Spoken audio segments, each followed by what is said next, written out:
அனைவருக்கும் வணக்கம். சற்று முன்பு ரேஷன் கார்டு வைத்துள்ளவர்கள் அனைவரும் கவனத்தில் கொள்ள வேண்டிய மிக மிக முக்கியமான அறிவிப்பும் புதிய சலுகைகள் பற்றிய முக்கியமான தகவல்களும் வெளியாகி உள்ளன.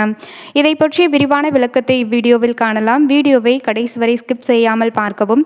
நமது சேனலை முதல் முறையாக பார்ப்பவராக இருப்பின் டெய்லி இன்ஃபர்மேஷன் தெரிந்து கொள்ள நமது சேனலை சப்ஸ்கிரைப் செய்து கொள்ளுங்கள்.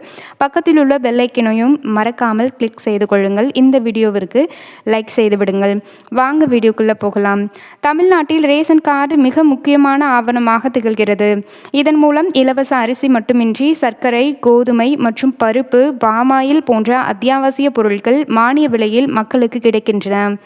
இந்த நிலையில் ரேஷன் அட்டை வைத்துள்ளவர்கள் அனைவரும் கவனத்தில் கொள்ளக்கூடிய மிக முக்கிய அறிவிப்பை தமிழக அரசு வெளியிட்டுள்ளது. அதன்படி ரேஷன் அட்டைதாரர்கள் வரும் ஜூலை 31ஆம் தேதிக்குள் தங்கள் கணக்கில் ஒரு முக்கியமான சரிபார்ப்பை முடிக்காவிட்டால் தொடர்ந்து பொருட்கள் பெறுவதில் சிக்கல் ஏற்படும் என தமிழக அரசு எச்சரித்துள்ளது.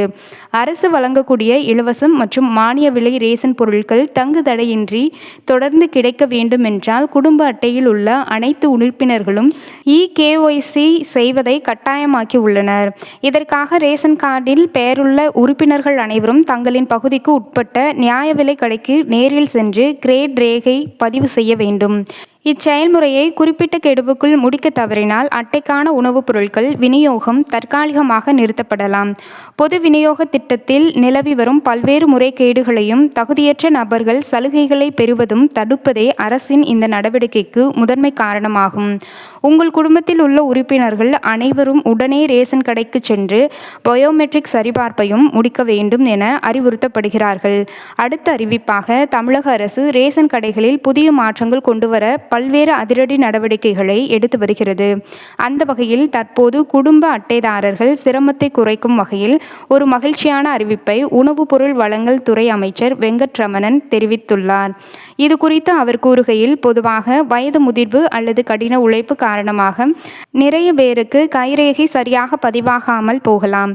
இதனால் ரேஷன் பொருட்கள் வாங்குவதில் தாமதமும் சிரமமும் ஏற்படுகிறது. இதற்காக ஃபேஷியல் ரெகக்னேஷன் எனப்படும் முக அங்கீகார தொழில்நுட்பத்தை அறிமுகப்படுத்த திட்டமிட்டுள்ளோம். இது ரேஷன் கடைகளில் இப்போதுள்ள பயோமெட்ரிக் முறைக்கு மாற்றாக அறிமுகப்படுத்த உள்ளது.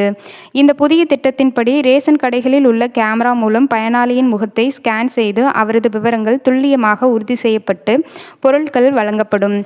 ஸ்மார்ட் போன்களில் முகத்தை காட்டி லாக் திறப்பதைப் போலவே இந்த எளிய தொழில்நுட்பம் போலி கார்டுதாரர்களை ரேஷன் பொருட்கள் பெறுவதை தடுத்து முறைகேடுகளை ஒழிப்பதுடன் கைரேகை தடையின்றி பொதுமக்கள் மிக விரைவாகவும் பாதுகாப்பாகவும் பொருட்களை பெற்றுச் செல்ல வழிவகுக்கும் என தெரிவித்துள்ளனர்.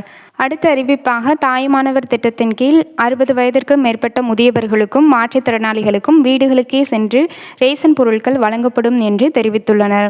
அடுத்த அறிவிப்பாக மகளிர் உரிமை தொகையானது ரூ. 2500 ஆகஸ்ட் மாத பட்ஜெட் தாக்கலிற்கு பிறகே வரவு வைக்கப்படுமா மாட்டாதா என்பது பற்றிய விரிவான விளக்கம் தெரியும். இத்துடன் இத்தகவல் முடிவடைகிறது. நன்றி, வணக்கம்.